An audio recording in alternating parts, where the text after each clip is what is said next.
and welcome wherever you are in the world on this beautiful planet, whatever time it is for you. It's 4 o'clock here in the UK and 10 a.m. Mountain Time. And we are ready here today on the Cosmic Prayer to welcome in this week's inspirational super guest. And I feel very grateful and honored to be in the presence of an amazing teacher, a minister, a doctor, a person who really inspires many, many others to use the practices and principles of science of mind and new thought in everyday life, because that's what we're doing. We're using these principles so that we can experience a better life, or a better understanding and a deeper understanding of life and of what we truly are, that is love. And so today's guest, Reverend Dr. Petra Weldes, the co-spiritual leader of CSL, Center for Spiritual Living in Dallas, is here to share with us on New Thought Media Network, to share with us her idea of prayer. Dr. Petra came onto the Cosmic Prayer a couple of months ago to talk about prayer and how it really informs her life and how she uses prayer. And that was an incredible broadcast. If you want to go back onto YouTube on the network, New Thought Media Network, you can find that broadcast. However, wait, don't do it yet, because we have more here. Stay here for now. We have more here right now with Reverend Petra Weldes. Welcome to the Cosmic Prayer. It's so great to be back here with you today. Yay. Thanks, Laura. I'm super excited to be here with you today. Oh, it's amazing. How's it been? How are you there in Dallas? Well, we're slowly but surely opening up. Good. We find our pandemic numbers falling. Thank God. We've been a hotspot, red zone for 2 years now. We've opened and closed a couple times. And we seem to finally have passed through the last big winter freeze. So we're ready for spring.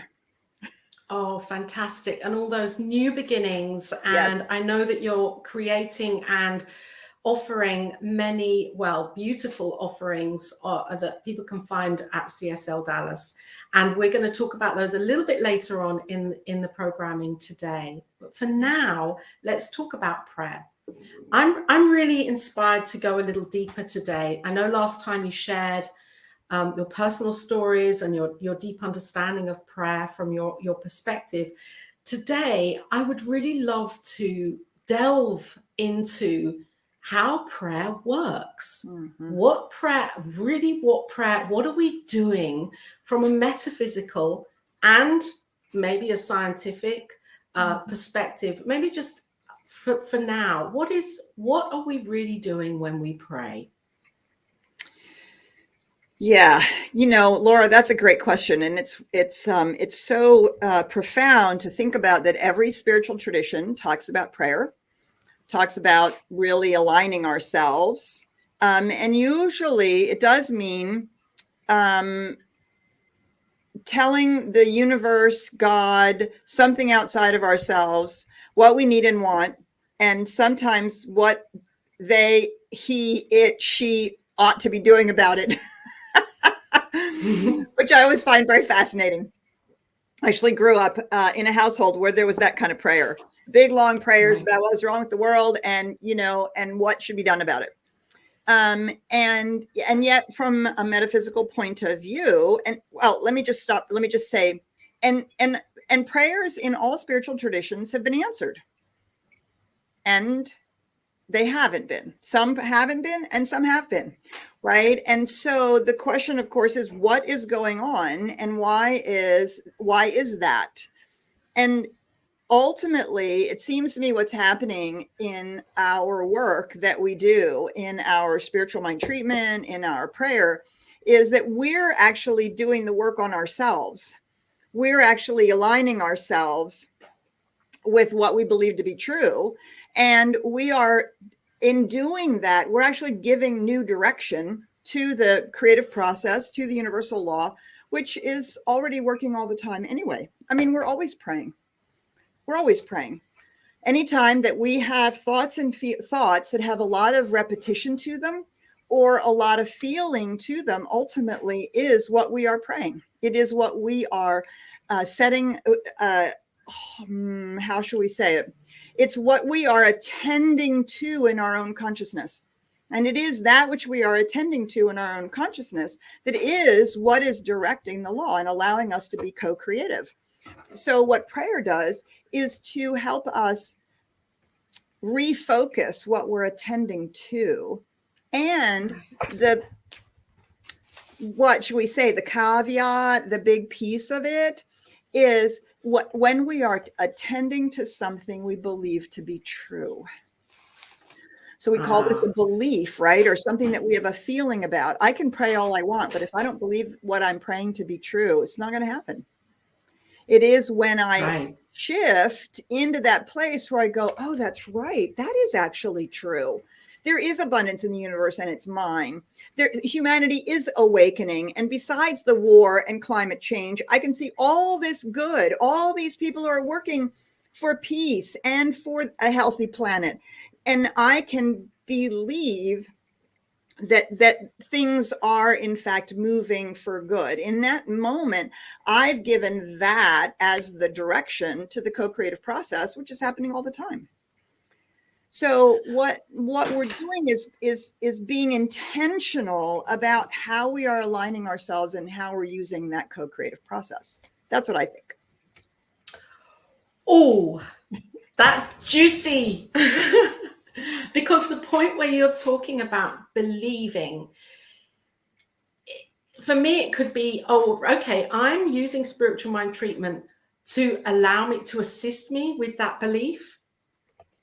Because maybe if I'm praying or using spiritual mind treatment, sometimes I'm doing it by using, I get into the feeling of it. Mm-hmm. That may not necessarily mean that I really believe it. Yes, I think that's the mistake we make when we use the term feeling. I don't need to feel spiritual mind treatment. What I need to do is be convinced of its efficacy, which means that I actually have conviction. I have to have conviction around the way the co-creative process actually works, which means I have to actually understand something about the nature of reality. How does creation happen in the first place? And how am I doing that in my own life? So it's less the feeling as it is the conviction of the process. And it is in spiritual mind treatment, it's in doing it and seeing the manifestations that we build that conviction. And so our belief is fundamentally, to start out with, our belief is in the fact that there is a co-creative process, which ultimately isn't something we have to believe in, right? You don't believe in gravity. You just use it. So, for example, if there is somebody, maybe a viewer right now or in the future, somebody that's watching this that really, from an atheist perspective, from that perspective, if they're holding that, they just don't believe, how could they, or would they even, they may not even want to use spiritual mind treatment for their lives, because step one, that's the first, the initial, there is one God, one power, one presence. That we have to have that initial, that's it. We have to believe that in our hearts. If I don't believe that there is one, how can spiritual mind treatment work? Well, I would simply remove the word God. Yes. Right. I don't ever use the word God because it has too many implications of a deity, right? An atheist says there's no theos. Well, science of mind says the same. So let me make an enormously heretical statement in that science of mind is essentially atheistic, because theism means we believe in a God, a being God. No, what we believe is actually a radical monism. Everything is one. Everything is part of the whole. Everything. Creation, the creative process, the impulse of life itself, that's all part of a single whole. And if you go to science and you go to the last 100 years in science, the quantum physics, the quantum field says exactly and precisely the same thing, that it's all one. It's all a part of one infinite reality. And so in our first step in spiritual mind treatment, we're reminding ourselves of this one, and we're reminding ourselves of truths about it. Well, one of the fundamental truths about this one is that it is for life. If it weren't, eventually the universe would simply disappear, right? Right. It would implode upon itself. Even the worst cataclysmic events, Yes, ultimately create space and place and even seed more life. I mean, think about volcanoes. The lava flow is some of the richest soil in the world. Huge flooding. I mean, beyond this ridiculous flooding that's based on climate change, but normal flooding is necessary. It replenishes the soil. And so these cataclysmic events that we think are so horrible actually are part of life for life. And if there's an extinction in the normal course of life, not this massive extinction die-off we're having now, but in the normal course of life, right, life re-emerges stronger, better, more able to be life. And so all of the qualities that we ascribe to the one are the absolute qualities of presence and love and joy, and they all fall out of this deep belief that life is essentially for itself, and it makes everything out of itself. So rather than using the word God, we can use the word life or universal spirit or universal creativity or the universal intelligence, or there's lots of ways that we can get a hold of it. And then what we do in spiritual mind treatment, right, the second step is to remember that we're actually able to learn and use laws because we are consciousness having become aware, right? It's the same thing that helps us fly airplanes and go to the moon and, you know, all the things that we do, medicine and everything else. And so we're now able to discover and use the laws, whereas the tree simply is the law of growth, growing. It is itself doing, right? And so here's the part that just really excites me. I used to say that in spiritual mind treatment, we're rearranging the molecules of the universe, that we're essentially recognizing that physicality is Play-Doh. It has no cause of its own. It's actually the impulse of life, of spirit, of God, if you want to use that term, that is arranging the molecules into whatever creation through the process of an intelligent law. Okay, so if you study the quantum field and quantum physics, there's something really remarkable going on. Even some of the words that are used are exactly the same words that the mystics have used about this one infinite reality. So the quantum field is understood as the fabric of the universe. yes, That out of which everything is made, but is no thing of itself. Wait, doesn't that sound suspiciously familiar? Right? yes, Spirit makes everything out of itself. The one life makes everything out of itself, but it is before creation. It is no thing. The Hindus call it the pregnant void, right? The ultimate nothing from which all things come. So here we have this quantum field, and in the quantum field, we have waves and particles. And we used to say that the wave turned into the particle, right? And that it would wink into existence, turn into a particle, and then wink out of existence. Well, come to find out, that's not exactly true, right? They now call it a wave particle, all one word, right, wave particle, right? So it's a little bit like us saying, well, I'm a spiritual being having a human experience. Well, actually what I am is a spiritual human, yes, or a human yes, spirit, yes. right? Because they're We can't separate it. you can't. One is the absolute possibility, and the other is the individualized particularization. Yes, So what causes the wave as it moves through its own, the fabric of the universe, to particularize, to, in our language, individualize. Well, Yes. they don't really know. It's called the measurement barrier. They don't really know, except that it happens. Very interesting. We don't necessarily always know how that which we intend demonstrates, and yet it does. And so Yes. what is it, right? So far, the closest that they've come is this notion, you all know it, right? From the double slit experiment, blah, blah, blah, all the different ways. It's called the observer effect. They don't actually completely understand how it works. But I would submit to you that we do. Mm-hmm. That we are literally in our spiritual mind treatment, in our prayer, when we get to the third step and we're describing the end result, we're imagining it, we're making it real to ourselves as an actual, not just potential or possibility, but we're now standing inside it. Whether it's a week from now, a year from now, 10 years from now, we're standing inside of it and said, yes, this has happened. This is my experience. It is already done. What we're doing in that moment is we are collapsing the wave into the particles. And that's what they call it in quantum physics. It's the collapse of the wave field into a particle, which causes it to wink into existence. And it has a probability of winking into existence in a lot of places, including going through walls. It's wild. It's wild.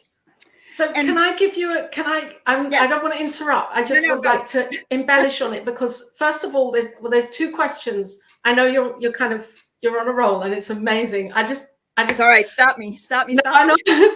So yesterday, me and Jason, my partner, we're talking about, wanting to move, and we know there's a certain area that we'd like to move to. So we walked past and we talked about it yesterday before we went out for our walk. Went out for a walk, walked past the area, the few houses that we really like, stood there, looked at them, talked about them, imagined ourselves, oh, this is amazing. And a woman just came walking up the street as if she knew us and said, hello, how are you? Are you enjoying looking at these houses? And we started talking to her, and she happened to be a neighbor who knew the man that owned them, who took our number and said she would contact him and the other neighbors, because she knew most of the community, to see if anybody was readily available to rent any properties. And she was texting us last night, and it was just like, we both walked away. Okay, this is how it works. Right. This is how it works. She went off into the distance and we went off, and really kind of mouths open, but also knowing this is how it works. Right. Which is why, of course, we feel like it's magic and we call it a miracle. Yes. Mm-hmm. Yes. So the other piece, that while you're in this third step, or, this place here of realization, do you believe there, when you're saying we're standing in the knowing, and we have this belief, and is it the knowing of the feeling of how we want to feel when this experience comes, or is it the knowing that this experience is here? So what I'm asking you is, I suppose, are we conjuring up this feeling, or are we conjuring up a new form within us of how we want to see it materialized within the treatment? So it's like, I would say those are not mutually exclusive. Okay. I mean, I think sometimes you're doing one and sometimes you're doing the other. It depends on how committed you are to a particular form. Yeah. Right. I think that's the difference between doing our spiritual mind treatment for something specific, or doing spiritual mind treatment for a more general experience of life in a certain particular area of our life. We call that developing consciousness. Yes. And so sometimes our spiritual mind treatment is about developing consciousness.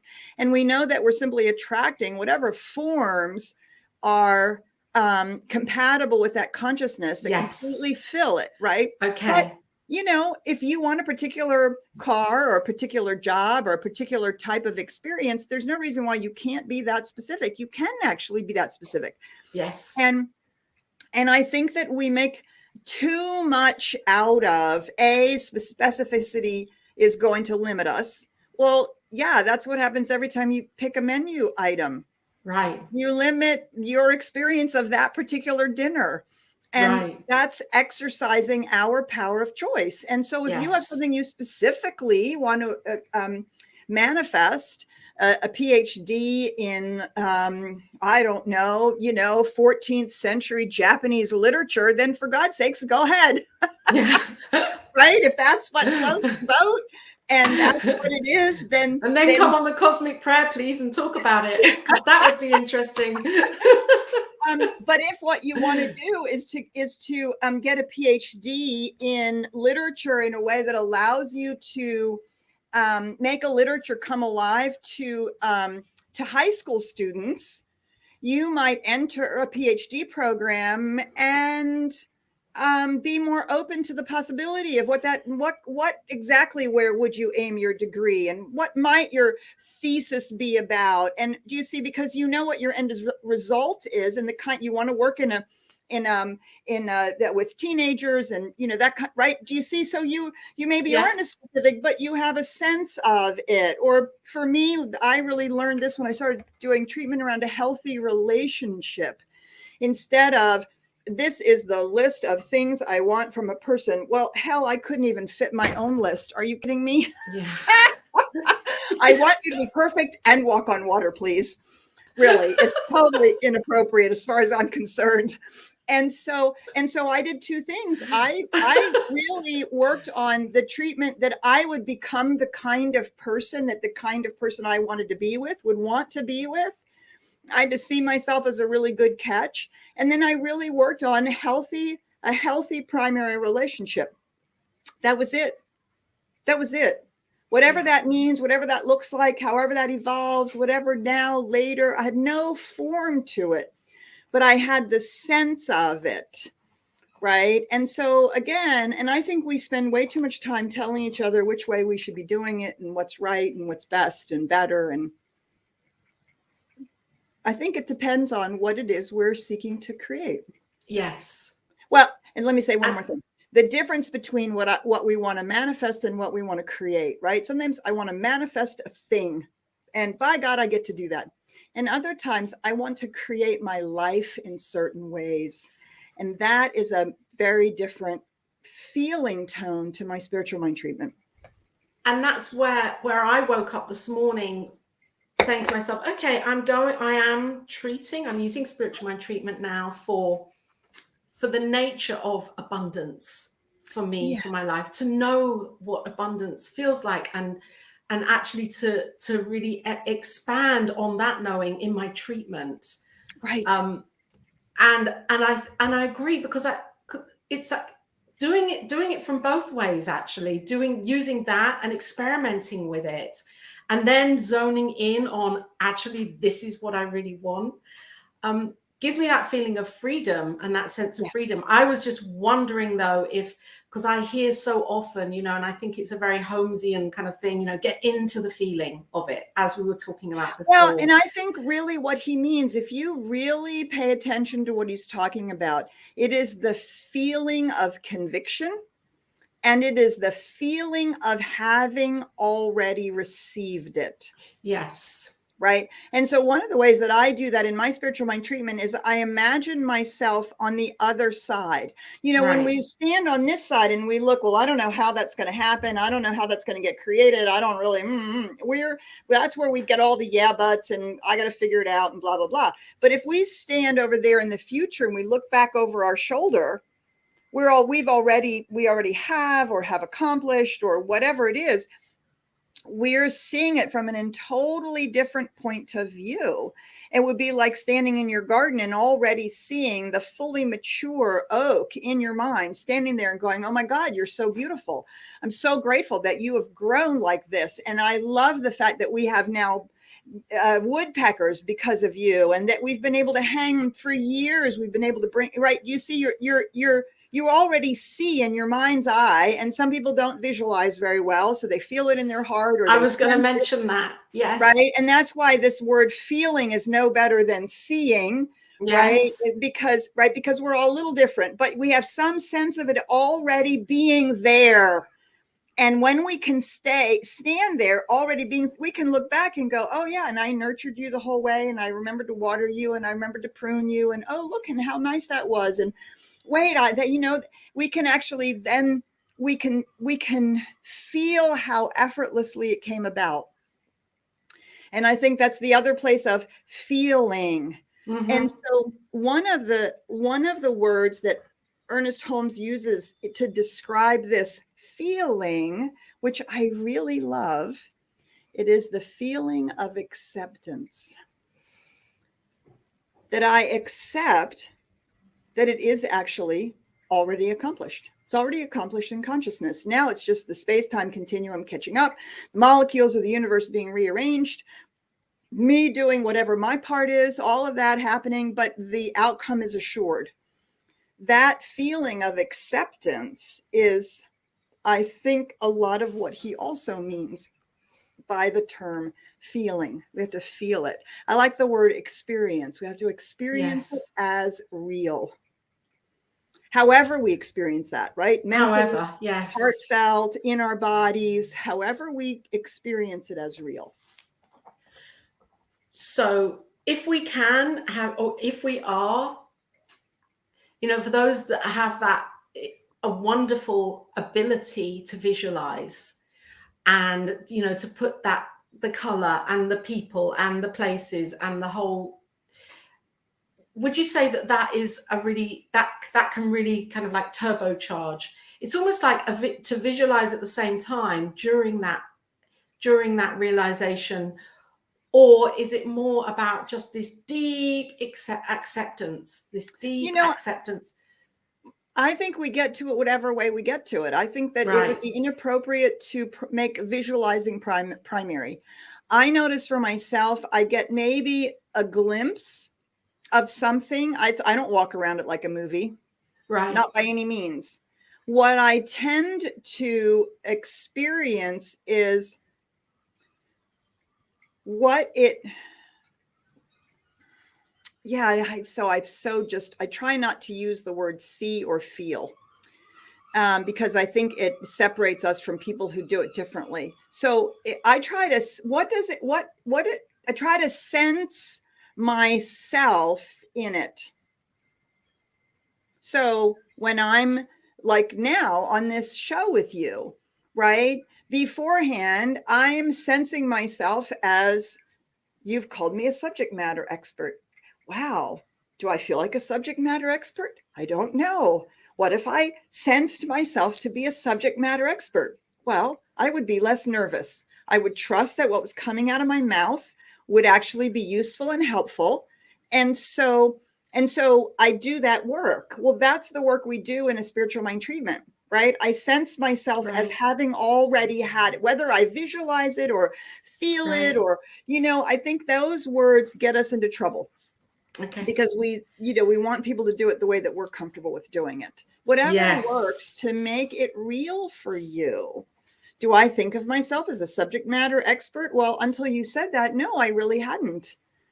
But now I'm like, well, I've walked into it. Okay. And so now I'm more confident in being here with you. Right? That's what we're doing in our spiritual mind treatment. We're moving into, and so the other thing that is that place of moving into it is we move to the place where we're not doing our treatment for something. We're doing our treatment from the place of being it. And that's the point of treatment. You don't have to be there to start out when you first start your treatment. Your treatment is to get you to the place where you are all of a sudden speaking from, yes. I'm speaking from the beingness or the havingness or the doingness of it. That's the whole point of spiritual mind treatment. And then the universal law says, okay, I got it. And makes it so. And remaining in the belief.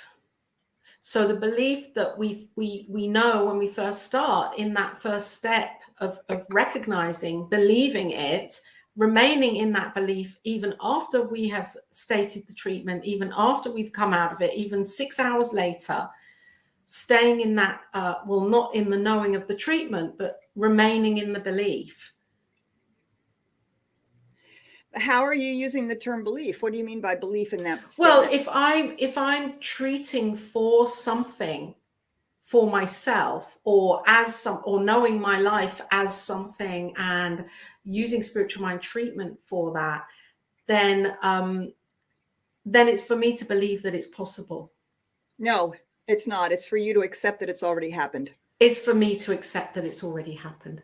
That's So why I push a little on the word belief, right? Because belief still means I have to believe in it as if it weren't true. But acceptance means, no, I've accepted it's true. So now I'm walking around, and I love the Reverend Kathy Ann Lewis. She calls it, you're walking around an answered prayer.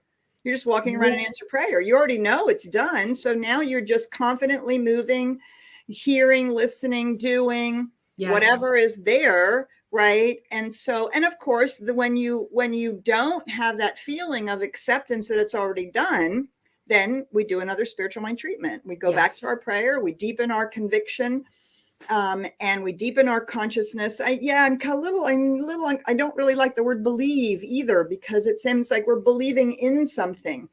No, we've become something. Yes. We've become that on the inside, and we do our spiritual mind treatment until we become it. And when we become it on the inside and we accept it on the inside, that's when the law moves to our manifestation, to the outward form of it. Yes. Okay. And if we have to keep doing that over and over and over again, that's okay. We're just building that space in our own consciousness. So moving on just slightly here to this still with this knowing of acceptance, because I always have this difficulty with this final, this letting go, this releasing, those two words, because I have been, it's been flagged up for me a while ago, we can't let it go. I mean, there's nowhere to let it go into, because there's nowhere for it to go, because we are one in the one as the one. There's nowhere outside of it. So for me, it's become more about, I am accepting this at the end. I'm accepting this in my heart, in my knowing, in my being, in my allness. I'm accepting these words. I'm accepting that it's done, rather than letting it go and seeing it maybe spiraling off into something. Right. Yeah. And, and it's good. I think it's really good to press on what we mean by these words, and what we actually, how we're visualizing what's happening. Because when I say the words let go, I don't think of it going into the law and spinning out somewhere. When I use the term let go, I think of let go. Let go of control. Let go, and because now I'm in that place of perfect trust. The law really doesn't want to do this. It's the infinite intelligence. Would you just let it go and let the law do its work? Because otherwise I'm going to be in there and saying, well, wait, that wasn't what I wanted. Oh, no, I'm not going to go there. I'm not going to answer that phone call. Oh, no, I did not want it to show up this way. Right? Or where is it? I must not have done it right because it's not here yet. Right? All the ways in which I'm clinging on how it is going to happen, how it should be. Right. Yes. So that's how I think of letting go. Right. Which I did for a while. I used to say, I'm letting go of control of this. I'm removing myself from the any kind of seeming whatever's happening. I'm just standing back from it. Yes. And I'm trusting that there is an intelligence to the law that knows how to do it. And I may be part of the how. Right. Absolutely. Right. There's things I have to do, but I'm not, and that's what I think of in terms of letting go. Because otherwise the visual that I have is the law standing back going, well, apparently you've got it handled. You don't need me. Just go right ahead. And I'm like, oh, wait a minute. Maybe I should get out of the way and let the law actually do what it does best. Could be an idea. Could be an idea. Could be an idea. Right. And I think it's perfectly fine to anthropomorphize some of these things as long as we know that's what we're doing to help get a hold of it, not making it a deity or a thing out there. Right. But that's what myths and legends and, metaphors and things, they help us get a hold of it as long as we never forget that that's what we're doing. Right. So I'm going to take a little breather here to welcome in some beautiful beings that are here with us. Fiona, brilliant. I'm a spiritual human. Yes, you certainly are a spiritual human. Welcome here, Fiona. And Wayne, hello, Wayne, love wizard. Yes, we're all love wizards. And there we are, rainbow circle of hugs. Thank you, Wayne, for all of your wonderful comments. And Bonnie Gonzalez is here. Bonnie has her wonderful show coming up in a couple of hours' time, Your Doula for Grief, here on New Thought Media Network. So welcome, Bonnie. And we have a question here from Bonnie. Do you have a recommendation for a book that delves deeply into quantum physics that supports science of mind philosophy? Oh man, I have a couple. So if you want some of the ones that sort of broke this ground, they're older, but they really broke the ground open. One is Gary Zukav's The Dancing Wu-Li Masters, W-U, new word L-I, The Dancing Wu-Li Masters. And Fritjof Capra wrote The Turning Point. Oh, yeah. Right? Those were sort of the break open ideas. The one that I would recommend that is the most, well, I have one that's called, one that I know of that's called, hang on a minute, let me get my books here. My favorite, most recent one is Quantum Physics for Hippies. Fabulous. Love it. It's a Love fabulous the title. Read. I know, and it's right up our alley, and it's really lovely. And for people who are geeks like me and utter nerds like me, the book that I would recommend, hang on a minute, I really want to get you the title of it. And it really starts back in ancient philosophy and in the Christianity. And it moves us all the way through to quantum physics. And it is called, hang on. It That's is called, shoot, wait a minute. Where is it? It is called The Unbearable Wholeness of Being. The Unbearable Wholeness of Being. The Unbearable Wholeness, not the unbearable lightness of being. No. The Unbearable Wholeness. Hang on, I'm going to get you the author. It is brilliant. Now you got to be a little bit nerdy like me to, kind of, here we go. It's called The Unbearable Wholeness of Being, God, Evolution, and the Power of Love. It is mind-bendingly good. And it's by a woman named Ilio, I-L-I-O, and the last name is D-E-L-I-O, Ilio Delio. And it is a brilliant walk from ancient Western understanding all the way through to quantum physics. And it is gorgeous.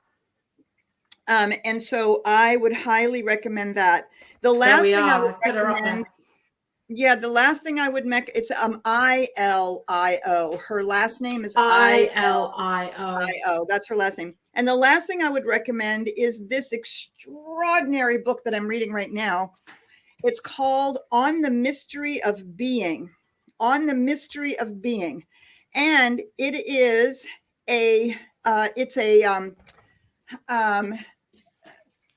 it's essays from all the people who were at a symposium on science and non-dual spirituality, which is what we are. We're a non-dual spirituality. Yes. And some of the writers are scientific, coming at it from that point of view. Some of the writers are non-dual spirituality people coming at it from that point of view.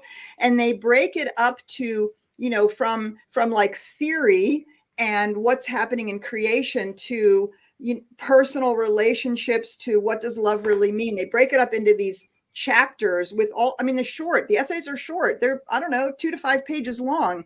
And you want to go, wow. So it's called On the Mystery of Being. And it's from the Contemporary Insights on the Congruence of Science and Spirituality. It's brilliant. It's brilliant material. And so, and again, I want to highlight the Quantum Physics for Hippies. Super fun, super excellent entrance into all of this. Oh, that's fantastic. Because I love it that you've given such a broad spectrum of entry points here. Because it's great to, to dabble and to get that kind of easy read, and then take it a little bit further if something interests. So this is the thing, because I think science and mysticism are meeting, right? They're meeting in the quantum field. And I think sometimes we overburden spiritual mind treatment and prayer with too much religious language. And if we can release some of the religious language, we can actually engage with it, because our scientific understanding supports the mystical reality. And now all of the questions we have about how does this really work, we don't have to believe in it.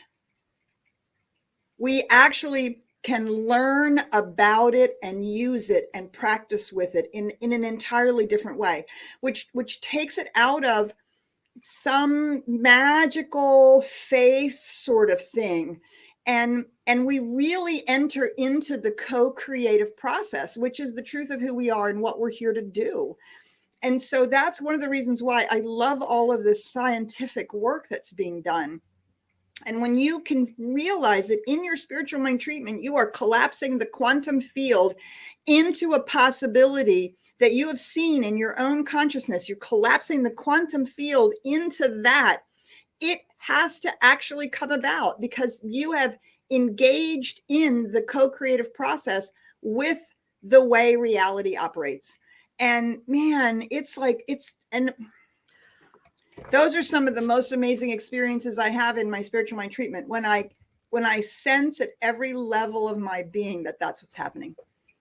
So do you think, there's so many questions I want to ask you. Like, the first question is, when you just said you don't have to believe in it, when you said it, do you mean in this divine intelligence, or do you mean in the process? You don't have to believe it. You don't have to believe in a God. You don't have to believe in a God. Right. And you don't have to, and you don't have to actually believe in the process. Again, right. Yes. I would refer to you. Do you believe in gravity? No, it's not something you question. Do you believe in the law of mathematics? Is 2 + 2 4?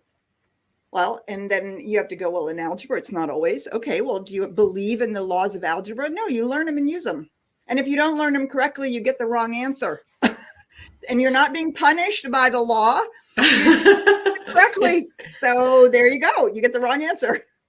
So we're acknowledging that this it is simply how life works. This is it. And it's an acceptance of that, not a belief in it. Yes. And a recognition that how life works is always for good. Right. And that's the love. That's the presence. That's the feeling of being so supported and so loved that everything that we need to be part of the co-creative process has already been given. So what I'm really just blown away by here, by what you're saying, Reverend Petra, and let me just reintroduce you again here nearly at the end of the show. We're here with Reverend Dr. Petra Weldes, co-spiritual director with her wife, Reverend Karen Fry, who's off on amazing expeditions at the moment. I've been watching her on Facebook, by the way. And Reverend Petra is talking on a deeper level, really, about prayer. This is fantastic. I'm just feel so blessed and grateful to be here with this conversation. Thank you for being here on the Cause of Prayer. Oh, it's my pleasure. Yeah, it's really cool. And I've lost track of the question that I was going to ask you. Oh, you were going to ask something brilliant. I know it. Idea of atheism. And, because in my mind, there's always been this feeling that, well, then if somebody doesn't believe in God, then how can they catch on to the idea of spiritual mind treatment, for example, or that there is one, because they're not in? And you've just kind of turned that completely on its head for me right now. And maybe for people that are watching, that it's not about believing in anything. It's about accepting this is the nature of life. This is the nature of the experience that we're having, of reality. And that we can use that. Yes. And what we ascribe to God is that creator function. And the idea that there is a purpose to life. Well, we don't throw that out. There is a purpose to life. There is a creator function. We call it love. It's the impulse of the absolute undifferentiated reality to experience itself. If it is a oneness without expression, it can't experience itself.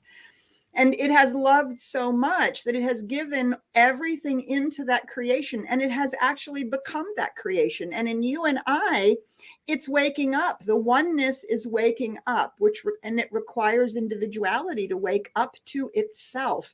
So we're that important. We are so important. We are the place, not the only place, let's be really clear, really any place where self-awareness is happening. But, we're particularly interested in ourselves, of course.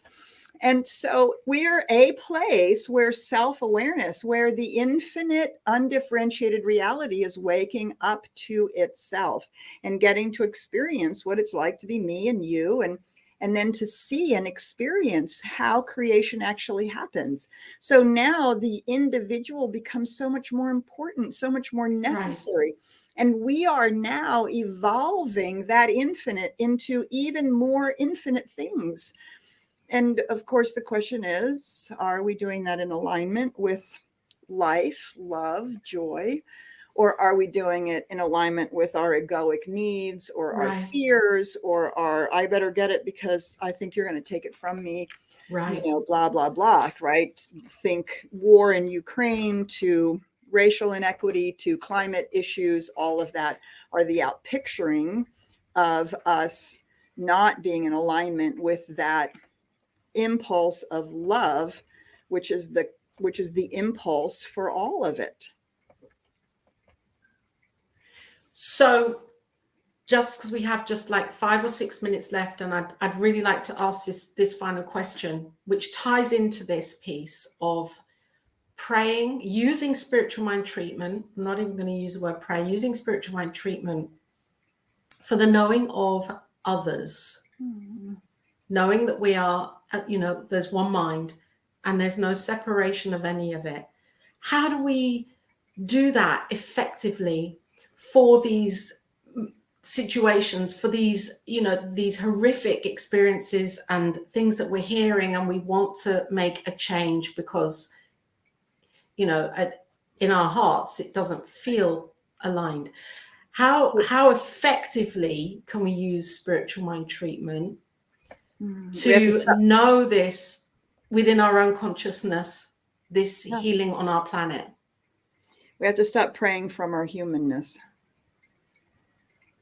We have to pray. We have to do our spiritual work as spiritual beings, as light workers, as the representation or the place where the infinite is becoming individualized. I do it every night. And when I first started doing this a couple of years ago, and I was like over it, I was over being afraid. I was over being angry. I was over being, I don't know what to do. Every night, my spiritual mind treatment revolves around the things that are going on in the world. And when I first started doing it, I thought, well, who do you think you are that you're going to, So I had to really, and I really worked on my spiritual mind treatment. And it was like, well, wait, if there's one life, which is the power and presence and the intelligence to manage the universe, and I'm a place where that universe, that infinite reality is individualizing itself, and that recognition and that knowingness is a majority. So I am the universe speaking these words. Right. And that's enough. And that is enough to make a difference. And so that's the work that we have to do, is to recognize that we are not treating for something from our humanness. We are doing our spiritual mind treatment from the absolute truth of reality, and that we are speaking as individuals, claiming that for humanity and for our planet. And I believe beyond the shadow of a doubt that we are affecting the consciousness of the whole, just as when we do the work for ourselves, we're affecting our individual consciousness. I believe that beyond the shadow of a doubt. So we're doing this so that we have a shift in our own consciousness rather than an expectation of a situation changing. Yes, because the shift in consciousness is what changes the situation, right? It's the acceptance. So for instance, when I'm working with the issues of climate change, right, it's the acceptance that humanity is waking up to its own spiritual magnificence, and that it is in fact guided by the intelligence of the universe to find new ways to live on the planet that are healthy and wholesome for everybody, including the planet, period. End of sentence. That's what I focus my spiritual mind treatment. That's what I accept. I accept until I stand in that place. And there's no part of me that questions that that is true.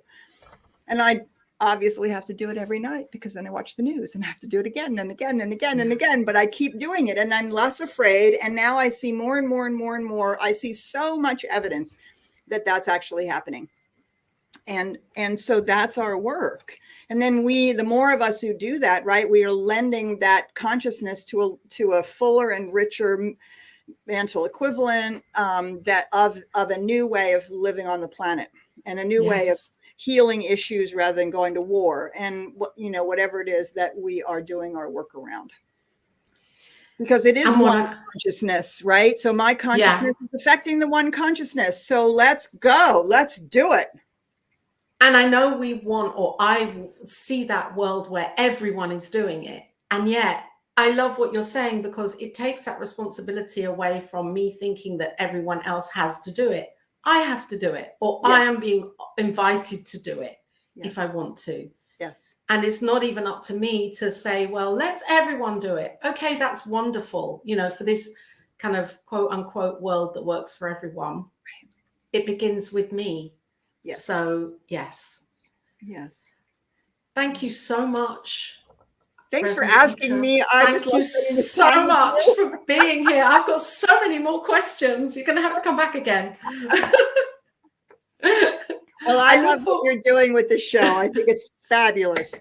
I support you 110%. It's fabulous. Oh, thank you. Thank you. And thank you for being here and all of the work you're doing, the amazing work you're doing. I do just want to give that a where is it? I did create CSL Dallas. This is where you are. This is where anybody that's watching this right now or in the future, please go to CSL Dallas and see the exciting and beautiful work that Dr. Petra and Reverend Karen are doing, creating a community of, I just love it. It's so inspiring for me. Small groups coming together to be seen, to be heard, to be felt, to be understood, sharing groups that feel really exciting.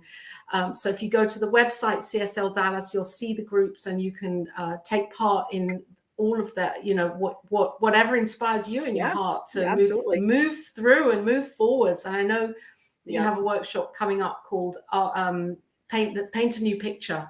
Great. Mm-hmm.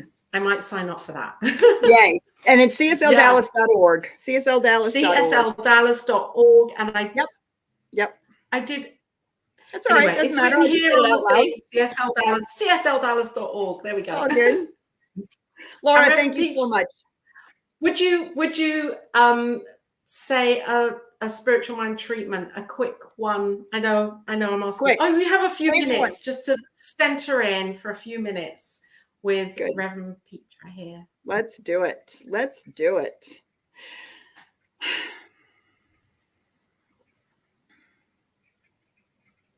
So taking a moment with that deep breath to drop down into that place which is behind, underneath, around, and through all of creation.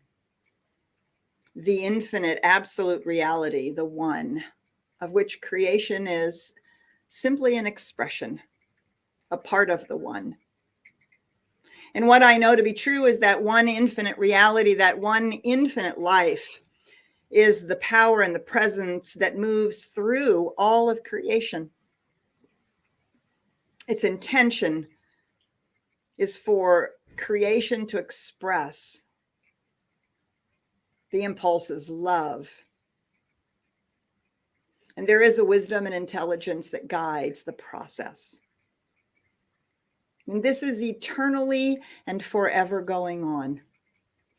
In this universe, and who knows, maybe in the multiverses, expression is always going on, guided by that love and by that intelligence.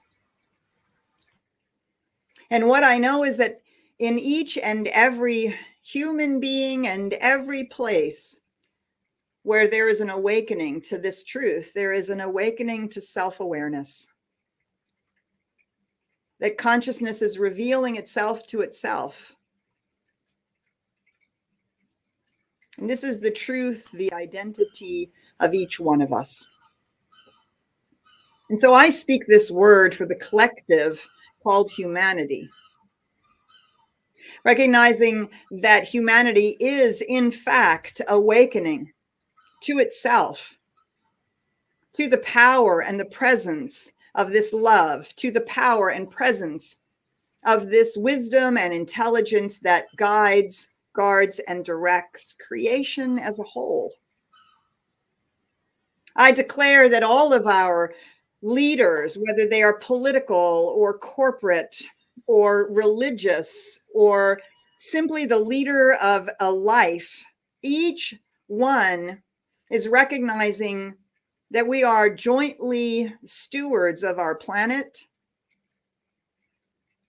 jointly stewards of this beautiful collective we call humanity. I affirm and declare that love is, in fact, the impulse that moves, and that wisdom and intelligence is, in fact, that which guides, and that that is so much stronger, clearer, more present than any sense of separation, any fear, any need to control, anything that is unlike this truth.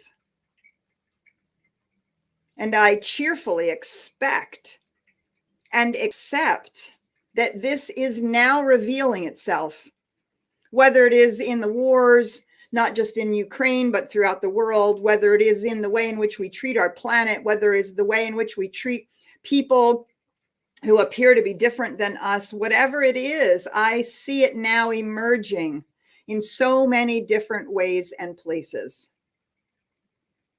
I accept that this is the truth of humanity awakening to its spiritual magnificence, and that it does, in fact, create a world that works for everyone and lives that work for each one of us in all of their diversity, uniqueness, and joyous expressions. Because I know it's true, and I know it's so. I know the law is already manifesting it, already making it so. I relax with confidence and complete trust into this truth so I can let it go. I let it be, and so it is. And so it is. Thank you, Reverend Petra Weldes, for being here, for shining your light and sharing your wisdom today on the Cosmic Prayer.